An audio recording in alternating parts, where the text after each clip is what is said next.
Thank you, Mr. Speaker. I'm honoured today to speak on Bill 90. First off, I'd like to take a moment and thank the Honourable Member for Pictou Centre for coming forward with this private member's bill. Many of my friends that were born and raised in Pictou County and had the member for Pictou Centre as a teacher and an administrator over the years certainly can testify to the great impact he had in the classroom and in the schools of Pictou County. So I want to thank the member for Pictou Centre for coming forward with this bill. I'm really pleased, Mr. Speaker, that we are taking some time this afternoon to talk education, which those in this House know is my passion. It's something I've devoted my life to, as others in this House have, and I think it's fantastic that the member for Pictou Centre has come forward, I think, with a bill that promotes something that we've lost in our education system. And for many, many years, I know when former students would come and visit, or if I run into them in my community of Dartmouth East, they'll often tell me, I wish I had felt more uncomfortable in school. Because I'm feeling really uncomfortable now, they'll tell me. And I go, what do you mean? Well, you know, it's tax time, and I have no idea, Mr. Speaker, no idea, they'll indicate, how to do my taxes. And I wish time had been devoted in school to focus on those fundamental skills. Now, let's be clear, Mr. Speaker. I believe what we want as parents and grandparents for our kids and grandkids is for them to be independent. Independent in every sense of the word. Independent emotionally, independent financially, independent where they're strong and they're able to stand on their own 2 feet and face the challenges, Mr. Speaker, that come to us every single day. The students I've spoken to, the recent graduates, will often indicate, Mr. Speaker, that they feel that the curriculum that they were exposed to, while it certainly had its merits and while it certainly did promote independence to some degree, there were missed opportunities to transmit and facilitate and practice some fundamental skills in order for that young person to be independent. I asked this House, why have we removed, to some extent, in our public school systems, why have we removed a fundamental part of growing up? And that is failure.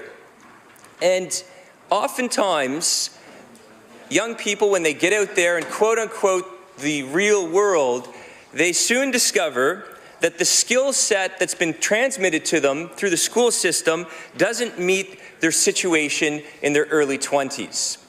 Now, here's the good news, Mr. Speaker. We already have in place in our school system today the tools available to help promote further independence for our students. It's there. We just simply need to listen to the advice from the member from Pictou Centre and move what is now an elective course, whether it's Career Development 10 or 11, to something that we as a province will say to our youth, we want to make sure you are exposed to these skills that you are going to need to navigate through this thing called life. So, Mr. Speaker, I've had the privilege of standing in front of a lot of students over the years to teach about and facilitate about the very things that the member for Pictou Centre was talking about. And in many regards, Mr. Speaker, I see a lot of inequities in our school system. We know that.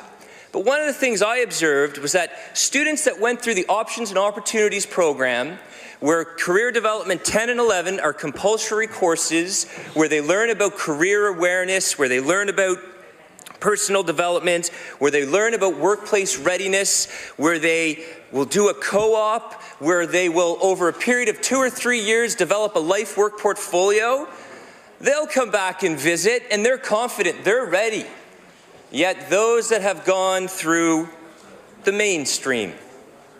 Some will come back and say, I feel as though a fundamental part of my education is missing.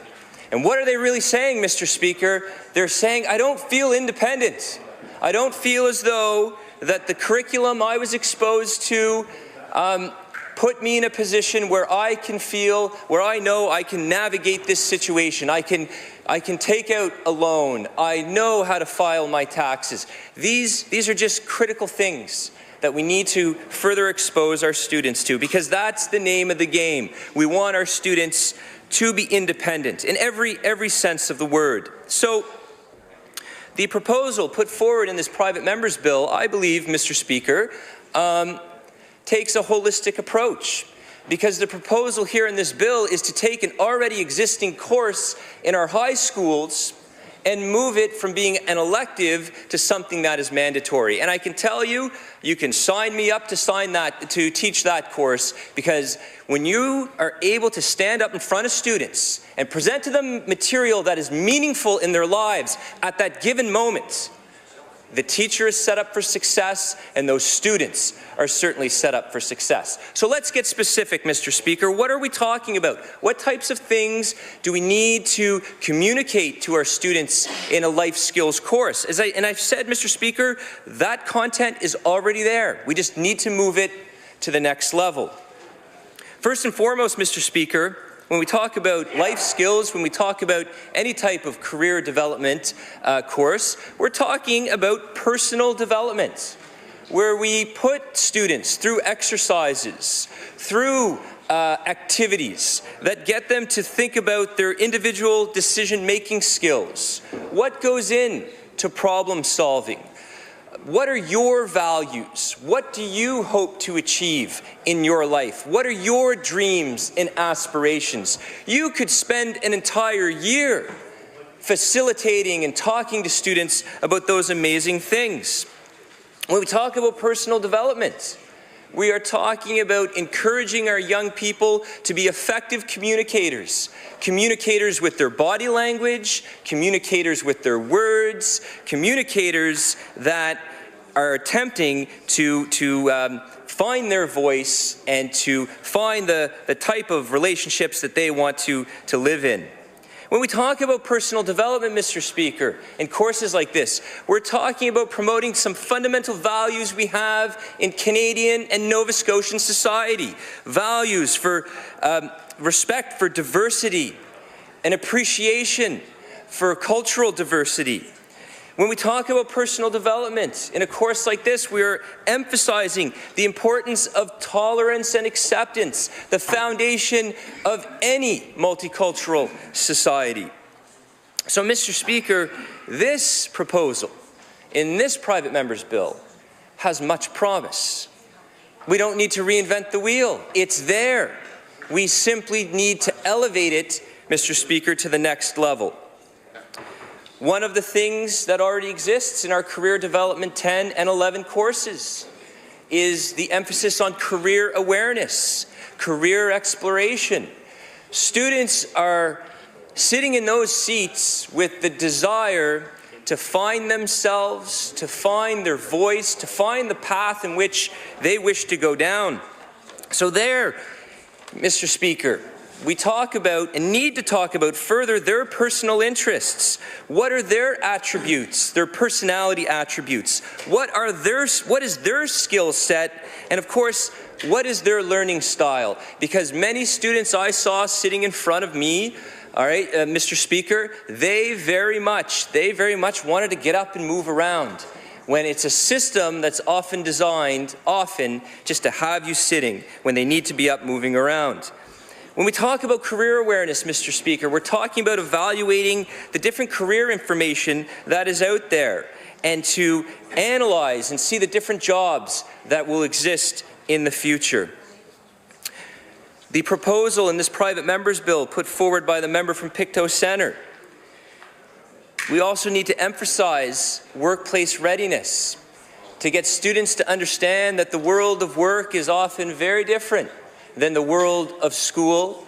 Often what is tolerated in schools, often where you will get third or fourth chances to redeem yourself, Mr. Speaker, often in the world of work, those opportunities are not afforded. So workplace readiness is a fundamental component that we need to talk to our students about, and certainly, Mr. Speaker, at the high school level, I believe that is the appropriate time to do that, because it is meaningful at that point in their lives, Mr. Speaker. So they need the skills and the understanding of workplace health and management systems. They need to understand workplace culture, the relationships of the workplace, etiquette in the workplace, Mr. Speaker. And all these things, when I look at the ideas outlined in this private member's bill, I see many teachable moments there for our public school teachers. Why is it only a select few through an elective, Mr. Speaker, get exposed to things like personal development and career awareness and, of course, workplace readiness? Why just a few? Why would we not, Mr. Speaker, expose all Nova Scotian students to those fundamental topics that they should learn about? The member for Pictou Centre talked about the fundamental importance of financial management or financial literacy, economic literacy.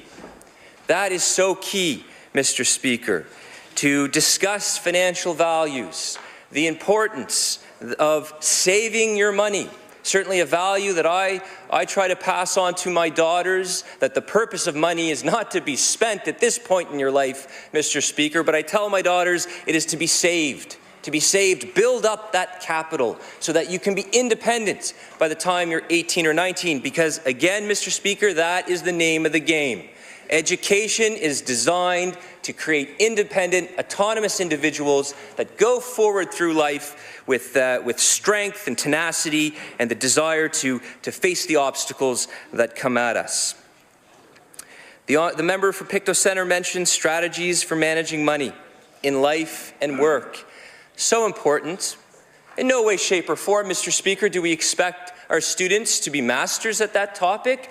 At minimum, we need to expose them to that. Expose them to interest and how if you have a credit card and you're only paying, the minimum payment, it could take you 10, 15 years to pay that off. Why do we deny the majority of our students this topic? Only a select few get that in options and opportunities, and those that choose to take this as an elective. Mr. Speaker, we need to talk about consumer rights in courses like this, along with, of course, the entrepreneurial spirit that the Ivany report, as all of us know in this House, talked about, which is so important for Nova Scotia to move forward. A course like this, there are so many opportunities for hands-on learning, where students can practice developing a resume, a cover letter, practice interviews. The opportunities, the teachable moments, the learning moments are you can't count them. There are so many great opportunities to see students really connect with the material. And if I can say this, Mr. Speaker, I taught many subjects while a public school teacher, and the subject proposed by the member from Pictou Centre to move it from an elective to a mandatory course, I think a lot of teachers, a lot of guidance counselors are in favor of that, because we are seeing that skills gaps.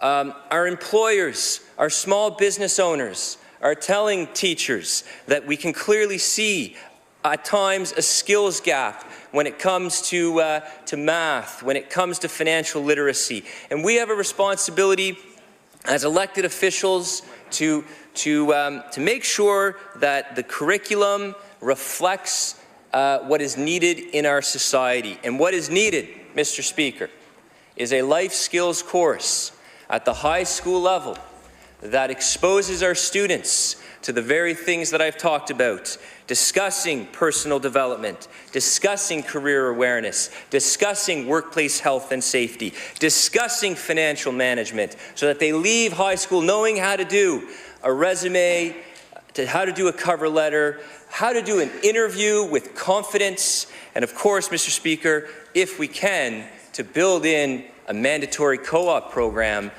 in a life skills course, because as we all know, the greatest educator in life is experience. Thank you, Mr. Speaker. The Honourable Deputy